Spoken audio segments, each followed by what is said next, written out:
Hello everybody and welcome back. In this tutorial I'm gonna tweak a little bit more and make this a little bit more interesting. So let's go back to Houdini. We had some struggle with the node, so in the last one I just made a fresh new one and left these settings to be, and it worked. If I have 200 times 70 here, I don't know where the problem is, but somewhere it's bugging out. So eventually when I find out how to work with that bug, I'm gonna share it. So we have this frame 50 and this is nice, but now we're gonna change, so it's gonna be an explosion. So it's gonna be like poof, some explosion upwards. So we're gonna have a point velocity, whoops, and plug it in, because we're gonna use a RBD bullet solver again here and have the ground again. But there's something very important here that I didn't put in, and that's a time shift node, and I'm gonna remove this code here and make sure it's always 50, because we always want the frame 50. So if I do like this node picks the frame 50 from the node above, so wherever we are, it's going to show the 50 frame from this part. And so now we can start from scratch in one here and add new point velocity. We're going to add velocity upwards like this, and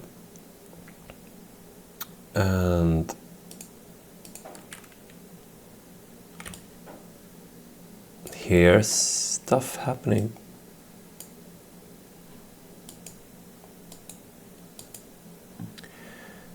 Let's see what's going on.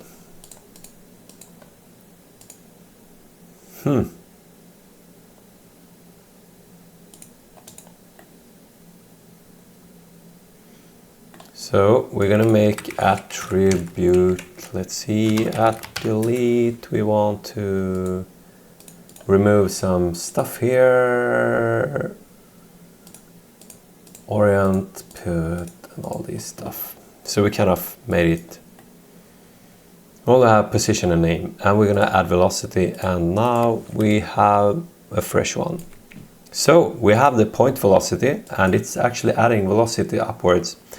And it's good to visualize this and see what's going on. So here you have this pin, and if you right click and scene and do add, we're gonna add an attribute. So in this node you see we have the velocity v here, and if we right click and do add and we do a marker, so we're going to do name, going to be velocity. We're going to have a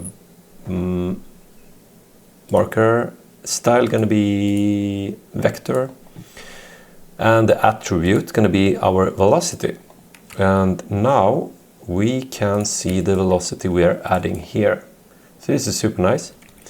And we also, let's say we visualize it, bam. So now you see we've added, and in this node we can add some more curly noise. Now you see we can actually swirl size, let's do, we want to kind of make it, do it a little bit more random. So when we do simulate again,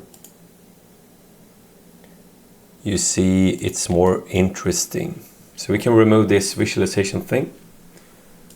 And also the floor needs to be bigger, because here you see they fall down. We don't want that to happen. So let's do this 50 times 50. Now we're gonna make this one 100 instead. So if you see this simulation here, boom. Yeah, it's nice. I'm gonna leave it like this. I'm gonna tweak it later on. And now we're gonna export it again. And there's some error. And looking for pivot and orient and unpacked points. So what's happening here? We have it packed, but we are missing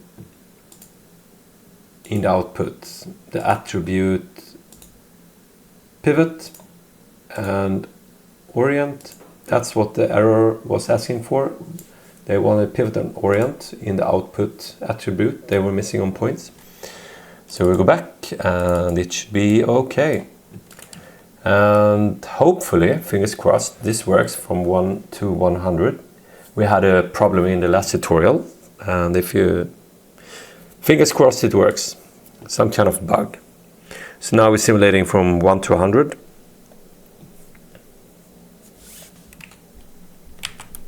And we do need to update the textures. Yeah, it works. Super cool. So here you see it's a little bit jaggy, and then we just do interframe interpolation. You see it's more nice. And maybe if you do compare to the reality, this looks pretty realistic with this speed, but I actually like to have more gravity to it. So if you see this part here, I want it to fall down quicker, a little bit more cartoony way, I would say. So let's say, see here, you see this speed. So try to remember the speed here. And now if we just do the forces, gravity, and we do it times 2. So we have 18, or actually 19, something. And we just do simulation again. You see it's more quicker. It's more like boom and falling down faster. It's more energetic, I would say. And then we need to crank up the velocity. So I do 10 to the velocity. So you can see maybe 7 is a good thing. And you see it's more faster gravity. I like it so much more.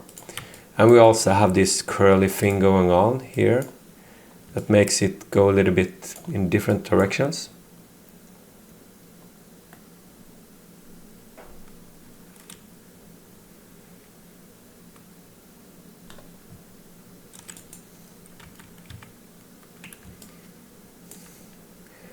So I want it to be,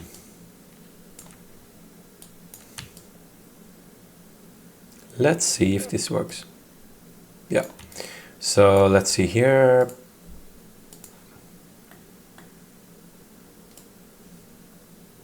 Yeah, we're gonna leave it like that. So now the simulation looks like this.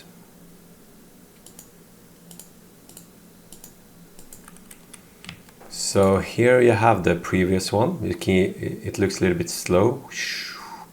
Maybe you like it. Then you can have it like that. But this one looks a little bit more like this.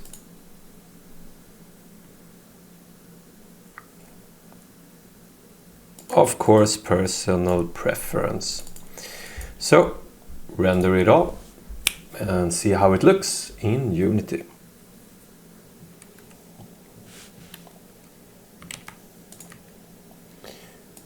We're gonna add the textures again. Yeah, I like that, a little bit more speed. So you see it's kind of moving like this. There are some intersections, but that's probably because it's intersections from the beginning when the bricks are you see they are intersection like this. And why it is intersection is because they were probably intersection at the very, very beginning. So I'm not gonna bother about that. That's the minor tweaking things. So now I want it to stop sliding like this. So we could work with that, and we can see it here too. And I'm gonna play a little bit with the friction bounce, collision padding. So I'm gonna do, let's do 50 here. I just want to see this going on. You see it sliding down, and if we do the friction, no.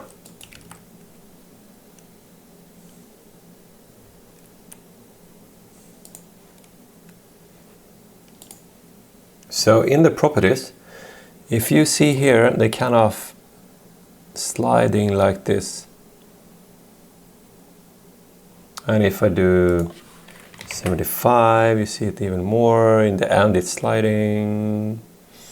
And I'm gonna make the friction up to 15, and then we do it again. And there is less of it. So if, let's say, we did friction really low, this is the result. Kind of just going away. And if we do 15, it's better. And some issues why it's still doing this is because there is intersection, I believe. That's kind of messing up with the happening. But that could be, so that's actually up here. If you see, even up here there are intersections. So it would be some kind of work. If you solve it up here, I think it would solve down here as well. So now I'm happy with that.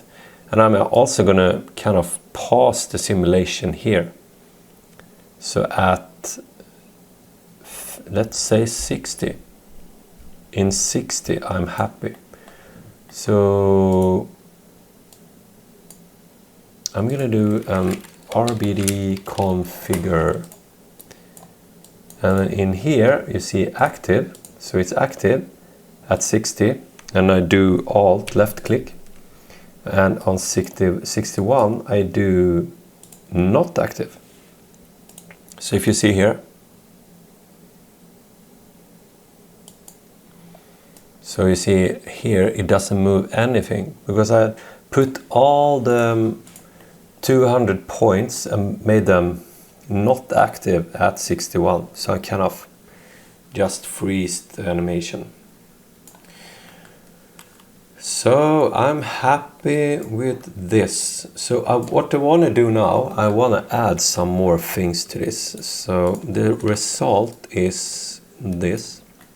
But I actually want to have the normals be set up here. And I also want the unwrap made up here. So this is the unwrapping, and I want it to be no space. I don't need it. And also the scale, I want it to be none, which means it's going to be real world scale. So if I do a real world scaled material, I know what to expect. So for instance, you know, the size is 0.5 long, a half meter long or half unit. And you can also see here the length is the half unit of the whole UV mapped. So I know that one area like this is 1 by 1 meter. So that's super nice. And also, I also want to have the random attribute color. So you see, I got these ones. And I want these colors later inside Unity, because I want to make some differentiate on all the bricks. So when we put texture to it, it doesn't look all the same. And when I have the vertex color, I can use the vertex color to differentiate between the vertex UV map position. And here you see we have name, position, name. And so that means we lost a few things. We don't have any normal. Well, actually the normal is here, that's good. But we don't have the color. So I'm gonna, well actually it is color. It should in one way or another specify color. I don't know why it's not here. But I would expect to have this one here. So this is very interesting. It is actually showing a difference.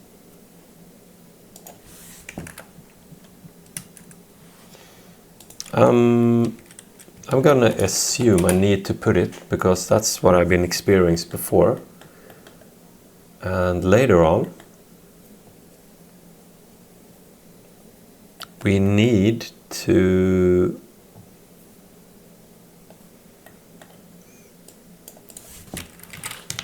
okay, so let's say we have the colors. We would expect it to be follow into Unity, but it doesn't, because we need to export static mesh vertex color. We could, I haven't used this yet, but include these colors. I haven't used that one yet, but you could. But I want to use this export static mesh vertex color, because we have vertex color, right? But you see there's an error. So if you look here, export static mesh colors is turned on, and they expect a vertex attribute called CD_V or alpha, but it says or, so it doesn't need alpha. But we're missing this attribute CD, right? So we need to add it on the vertex. And you also can read here, is found on the unpacked input geometry. Vertex attributes need to be assigned before packaging. So we need to add CD_V before packaging.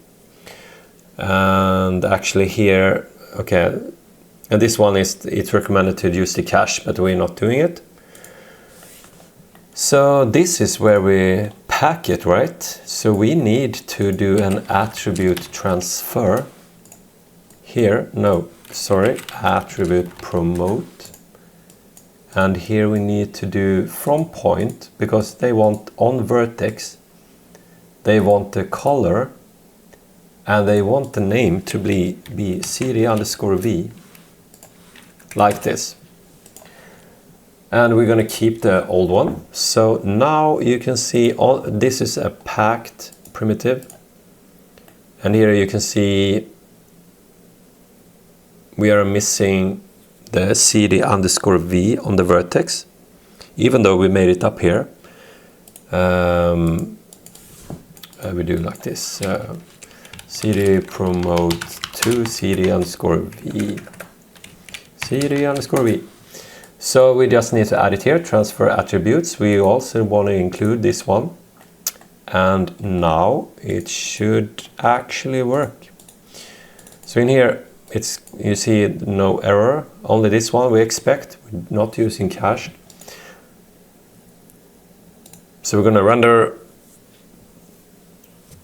and hopefully we see the colors. So we have the mesh here, right? And mesh, and we're gonna just try this vertex color material. And it works. We have the vertex color working, because here it's just a vertex color material. And so now we know the vertex color is here. So if we do this material, and we do the put on the position and texture again, we see no vertex color, and that's because we have not a shader that's showing the vertex color.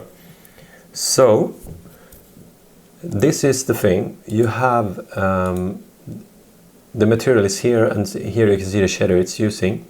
So it's actually using this one, and this is the default one that Houdini made themselves.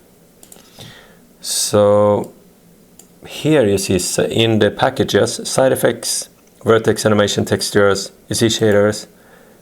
And at the moment what you see on the screen, we are using this one here.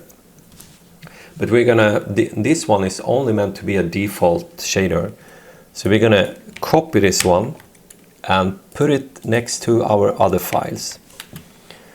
And we're also gonna rename it. So let's do bricks 03. I made a few tests, so we need to have this name. So if we go into this one, we don't need to do anything about this. This works really good. The only thing we want to do is the base color. We put vertex color, save it, and in the scene, we're going to change this material to use the Side Effects Labs and bricks 03, this one. And now you see it works. So now we have the colors in, and they are UV mapped, and we have some, yeah. So it is UV mapped, and we have the vertex color. So now we can add some more shader properties to it.